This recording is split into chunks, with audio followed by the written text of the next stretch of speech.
Est-ce que Romain Letoun, tu peux nous décrire un peu toi, qu'est-ce que tu fais professionnellement et qui es-tu vis-à-vis de ton concubin ici, Sacha Lemedge? Alors qui je suis du coup moi je suis chef électricien sur Toulouse, je bosse beaucoup en Occitanie, je me déplace un peu partout en France. Je travaille beaucoup avec Sach, à droite à gauche sur des tournages, sur la plupart du temps de la publicité. On n'a pas fait trop de clips ensemble, mais fiction, publicité. En chef électricien du coup. Trop cool. Vous étiez dans le même cursus scolaire à l'ISPRA? Non, moi j'ai fait un BTS, brevet de technicien. Ok, c'est 2 années? C'est plus court. Est-ce que du coup tu penses que 2 années ça suffit pour devenir chef élec? Est-ce que c'est quelque chose que tu conseilles ou il y a d'autres écoles possibles dans ce domaine? Alors c'est un peu plus compliqué que ça. En fait le brevet de technicien va t'apprendre comment fonctionne le matériel mais de façon globale. Le métier de chef électricien c'est vraiment purement du travail de technique électrique. Et en fait ça tu le vois pas trop pendant le BTS. Okay. C'est un truc que j'ai appris à côté en faisant un stage avec un chef électricien. J'ai kiffé le métier et j'ai enchaîné de suite, j'ai fait électricien et au bout d'un moment chef. Trop cool. C'est toi le chef de nous maintenant. Vraiment, tu es le chef de nous. Pour essayer d'expliquer un peu aux gens, Sacha on a parlé un petit peu rapidement tout à l'heure sur quel était ton rôle. Est-ce que tu peux peut-être rentrer un peu plus dans les détails de comment ça marche, comment ça fonctionne? Tu peux même expliquer ce qui se passe ici d'ailleurs. C'est ça. Ce qu'on a fait. Peut-être tu peux prendre un exemple aujourd'hui, mais on va dire le tournage a commencé, tout est prêt sur la production. On va pas rentrer dans les détails, mais tout est prêt pour le jour J du tournage. Toi, après, quand tu arrives, comment ça se passe? Qu'est-ce que tu fais?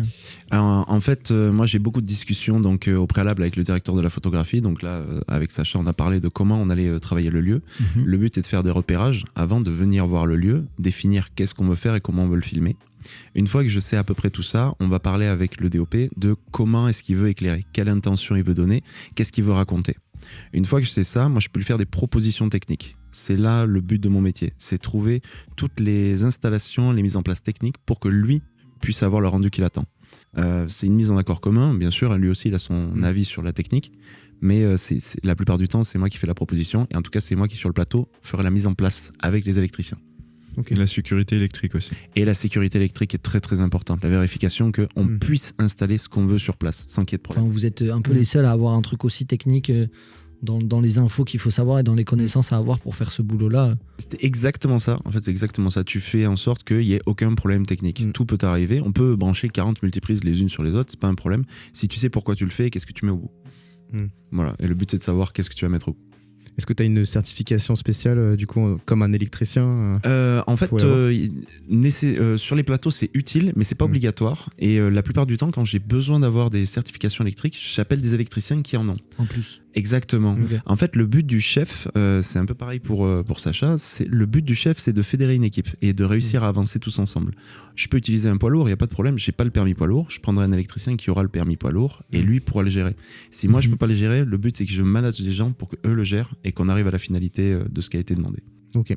Et est-ce que c'est du coup un métier un peu compliqué à travers la légalité aussi qui se passe autour? Je sais que nous par exemple on avait proposé de mettre des lumières dehors et comme on n'avait pas d'autorisation, c'était pour toi du coup pas un engagement que tu voulais prendre. Est-ce que tu peux un peu plus détailler sur cette réglementation qui peut se faire? Tu veux rebondir Sacha? C'est des questions de prod déjà de base, d'autorisation de tournage.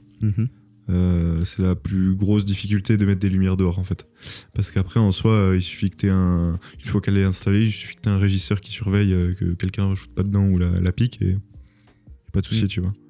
Mais c'est surtout une histoire de puissance, de électrique, ça rentre en jeu parce que tu mets une lumière dehors, tu joues contre le soleil, donc il faut un truc qui envoie. Il faut un truc qui envoie fort.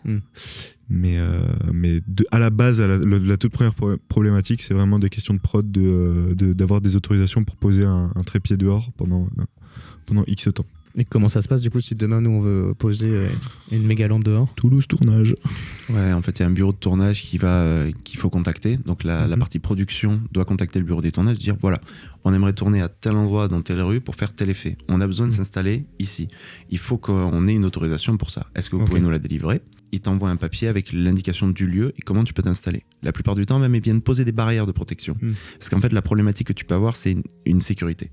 Si le projecteur, pour X raison, il a un problème, là on parle de lumière, mais ça peut être pour tout, mais si le projecteur, pour X raison, a un problème, s'il chute, s'il y a un coup de vent, s'il y a quelqu'un qui passe à côté, qui se blesse dessus, c'est notre faute. Et du coup, il faut qu'on se sécurise de ça. Des assurances du coup. Exactement. Et c'est là où le combat est avec les productions, c'est que c'est à eux de se sécuriser et de trouver un moyen de sécuriser les techniciens qui vont mettre en place le matériel. Parce que demain, si quelqu'un se blesse sur le projet que j'ai installé, c'est ma faute. Parce que j'ai pas sécurisé la zone, j'ai pas bien protégé, et du coup, c'est moi qui prendrai. Et c'est normal. Donc c'est ta boîte qui a une... Du coup, à ce moment-là, quand tu viens en tant qu'intermittent, c'est ton entreprise qui prend l'assurance? Non, en intermittent, en fait, ce sont les boîtes de production qui te font des contrats. Donc, en fait, tu travailles pour eux. D'accord. Eux te font un contrat, c'est comme des CDD, mais de très courte durée. Quand avec des prods, c'est eux qui te font les contrats. Donc, ce sont des CDD de très courte durée, 1 à 2 jours, par exemple, ou même une demi-journée, c'est possible. Et en fait, c'est eux qui prennent la sécurité de absolument tout. Ils te couvrent. Si demain, tu te blesses, c'est eux qui te couvrent. Ok. Oui, nos boîtes n'ont rien à voir en soi sur un tournage pur et dur. Ok. C'est vraiment les boîtes de prod. D'accord. En vrai, le sujet, c'était la collaboration. On voulait parler un peu de ça avec vous parce que du coup, vous avez l'habitude de collaborer ensemble. Vous avez fait combien à peu près de collaborations ensemble? Je sais pas, c'est compliqué. Quelques-unes quand même. Quelques-unes? Ouais. Genre une dizaine, une cinquantaine? Pas dire. Non, je pense qu'on est à dizaine. 10, vingtaine, je dirais. Ouais, entre 10 et 20. Ok. Et alors, comment ça se passe? Est-ce que c'est toi qui es contacté par une boîte de prod, par un réal, et c'est toi qui l'invite, ou ça peut se faire aussi à l'inverse à certains moments? Malheureusement, avec les prods de Toulouse, ils ont des jolies habitudes. Où ils ont tendance, ça le fait jaune un peu là. tendance à appeler beaucoup les personnes en grillant des étapes. Okay. Normalement, dans l'ordre des choses, c'est un réal qui appelle un chef-op qu'il aime bien, ou alors s'il n'a pas de chef-op, la prod appelle le chef-op. Et le chef-op appelle son premier ASCAM, son chef élect, son chef mâche, à moins qu'il n'en ait pas. À ce moment-là, la prod en trouve un. Maintenant, est-ce que c'est fait à chaque fois? Non. Mais quand je sais que quand je bosse à Paname ou avec certaines boîtes, c'est comme ça se passe. Et c'est ton moyen de fonctionner en tout cas. Ouais, et puis c'est le moyen de fonctionner classique, normal quoi. Tu dirais que c'est nécessaire même dans une collaboration du coup. Ouais, parce qu'on m'a déjà fait le coup de m'enlever un tech, Romain, sur une prod sans m'en parler et de me mettre quelqu'un d'autre. Ah ok. Sans m'en parler. Alors ça allait parce que c'était un pote à moi qui bosse très bien aussi, donc c'est pas grave. Mais dans la manière de faire, c'est pas bon. Ça peut changer rédhibitoirement en fait c'est ça en fait, il suffisait que ce soit quelqu'un avec qui je m'entends pas, avec qui même au-delà de pas s'entendre, le feeling au taf passe pas, le feeling professionnel passe pas, ça peut ruiner un tournage et une manière de bosser quoi. C'est quoi les compétences clés pour toi d'un partenaire chef élec? Déjà, il faut que ce soit quelqu'un très pointilleux en termes de technique. Qu'il ait une certaine vision artistique et un certain regard, même s'il l'assume pas. Un beau regard. J'ai pris un tir là. C'est gratuit. Et j'ai dit quoi? J'ai dit vision artistique, pointilleux en technique, et quelqu'un de très réactif et très comment dire, faut vraiment qu'il soit réactif en fait. Ouais, c'est vraiment une histoire de réactivité. Faut qu'il soit prêt. En fait, sur un tournage, le chef élec et le premier assistant cam, ils sont tout le temps à côté du chef op. Ok. Parce que à tout moment, là tu vois, maintenant on est en train de tourner, je peux dire à Toons, je peux voir que là t'es un peu trop sombre selon moi, je lui dis, tu sais, d'un regard, il comprend qu'il y a besoin d'un poli, tu vois, ça se passe aussi dans le regard quand t'as l'habitude de bosser avec les gars. Est-ce qu'il faut que ça se passe dans le regard aussi parce que ça doit être un endroit aussi calme, des moments où vous êtes en plein tournage? Ouais. Il y a un vrai truc en fait de feeling, c'est-à-dire que s'il commence à faire un peu la tête, je comprends qu'il y a un problème, je regarde où est-ce qu'il va regarder et ça va me décrire par exemple de suite où est-ce qu'il y a un problème. Et ça c'est des trucs qui se chopent avec le temps. Nous on l'a eu assez vite ce feeling-là, il y a un truc qui nous gêne, on regarde tout autour, tout d'un coup on sent c'est là. C'est cet endroit-là, il faut trouver un truc. Même pendant que ça tourne, des fois ça arrive qu'on se rende compte qu'il y a un problème. Il faut des signes comme exactement. Ça. Et il faut se comprendre, mais sans parler. Tu peux pas. Donc il faut que tout le monde réagisse. Il faut pas déranger non plus. Exactement. Il faut que tes électriciens, là moi je vais décrire en redescendant dans l'équipe, mais par exemple moi j'ai les électriciens qui doivent réagir pareil. C'est-à-dire qu'il faut que je regarde un électricien, il faut que sans un mot ils comprennent. Je veux un déport F100 avec un pied, un projo, un truc à tel endroit. Dans les yeux quoi. Ouais. Mais en fait il y en a vraiment, ils comprennent immédiatement. Si tu montes l'endroit, tu fais un signe pour dire c'est tel problème, ils pigent de suite. il a compris quelle est la problématique, il sait comment le résoudre. Et ça, c'est hyper important aujourd'hui. L'habitude de bosser avec tel ou tel électricien qui amène le truc. Ça, j'imagine, c'est aussi du coup avec le temps que tu te rends compte que tu travailles mieux avec un tel ou un tel. Complètement. Et du coup, tu construis ton équipe un petit peu au fur et à mesure. Je pense que c'est le même pour nous dans la partie moins audiovisuelle, mais plus design ou graphisme que nous on peut faire ou où en fait tu te rends compte que tu peux avoir plusieurs personnes qui sont compétentes, mais au final pour presque un même niveau de compétence tu vas finir par travailler avec la personne où au niveau du feeling ça se passe bien, et c'est ce que tu dis, où ça se comprend plus vite. Et même si les deux sont autant compétents, s'il faut que la personne tu lui expliques 3 fois et une autre tu lui expliques une seule fois, tu vas choisir la personne avec qui tu t'entends aussi mieux humainement quoi. Mais même moins compétent en fait, il y a des feelings. Moi j'ai vraiment à cœur d'être avec des gens avec qui je m'entends bien. Et je sais que là-dessus on se rejoint. En fait, on a envie de passer un bon moment. Donc même si tu connais pas le matos, franchement, c'est pas grave. Viens, tu vas découvrir, tu vas apprendre, mais par contre, juste on est bien, on passe un bon moment. Ça prime. En fait, il y a quand même l'ambiance qui prime. Des tournages compliqués, on en a fait des tonnes, mais si à la fin t'as quand même bien rigolé avec tes potes, c'est que c'était un bon tournage, tu vois. Ça rattrape tout. Ça rattrape absolument tout. Ça rattrape tout. C'est quelque chose que vous mettez en avant, vous, professionnellement, de toujours passer des bons moments En vrai, ouais. D'ailleurs, c'est souvent pour ça que des fois on fait appel à nous, quoi.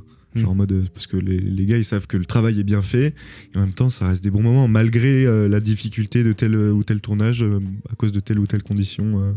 Ça peut venir de plein de trucs, et en fait du moment que tu rigoles bien et que t'es gentil avec tout le monde et que t'es pas tu pètes pas plus haut que ton cul, je sais pas, tu sais, d'être des, enfin donc tu sais rester à ta place aussi. C'est ça, tu restes à ta place. C'est super important, ça c'est vraiment primordial, et je pense que c'est le premier truc qu'il faut retenir sur un tournage, c'est être sympa et être sympa en fait. Détente. Détente. On sauve pas des vies. Exactement, il faut être hyper flex, tout va bien, même si ça va pas, l'image ça va pas, il y a rien qui va, tout le monde est énervé, faut rester ultra souple parce qu'il nous reste encore 6 heures à tourner ensemble, alors restons souples. Exactement. Et ça c'est hyper important pour toute l'équipe, faut pas des gens qui s'énervent, ça sert à rien de s'énerver, de toute façon il va falloir qu'on continue après, donc Oui, parce qu'en vrai, les tournages, nous, on a un peu l'habitude de participer à ce genre d'événements-là, mais c'est déjà avant tout un événement où tu as une vraie aventure, et où que ce soit genre sur une journée ou sur un mois, quand le tournage il est fini, tu as l'impression un peu comme quand tu pars en vacances avec tes potes et que quand tu reviens, tu es tout seul dans ta chambre, tu dis putain, je suis nostalgique, c'était cool, tu passes un bon moment. Le tournage, il y a un peu un truc tu vis tellement un événement et un truc intense sur une période durée avec des gens que du coup tu te sens hyper investi d'un coup, et la bonne humeur prime forcément. Du coup c'est intéressant de savoir que vous ça c'est un critère presque pour bosser avec des gens, tu vois, d'avoir ce truc de bonne humeur là. On a une drop encore.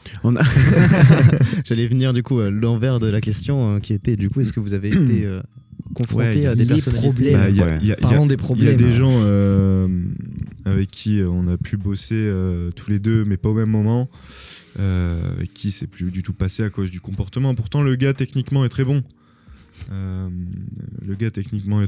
en fait le comportement est pas possible. Fait que c'est pas possible. Et en fait malheureusement t'en viens à des moments où tu parles de cette personne que ce soit à Toulouse, à Paris, à Nantes ou dans je sais pas quelle ville, les mecs savent de qui on parle, quoi, mais pas dans le bon sens. Et en fait le but c'est de pas arriver à ça, le but c'est vaut mieux être un peu moins bon mais être ultra gentil, parce que du coup en fait tu t'entoures de gars ultra gentils qui sont peut-être un peu meilleurs que toi, qui vont t'apprendre des trucs, et en fait c'est juste un cercle vertueux en fait. Et tu te construis comme ça. Exactement. Aussi c'est là où tu prends des compétences encore plus, parce que si la personne tu t'entends bien avec elle va aussi avoir plus tendance à t'expliquer de manière gentille, du coup tu vas mieux retenir. Et en vrai, même quand t'as moins de compétences, je pense, moi les meilleurs trucs que j'ai appris, c'est quand j'étais avec des gens qui étaient mes potes, mais meilleurs que moi, et qui coup avaient un affect plus cool et plus propre pour m'expliquer la chose. Et du coup tu prends en compétence. On dira pas les noms. On dira pas les noms. Ne restez pas accrochés comme ça à votre fait beaucoup de bip, Loïc, beaucoup de bip. Non, il faut apprendre à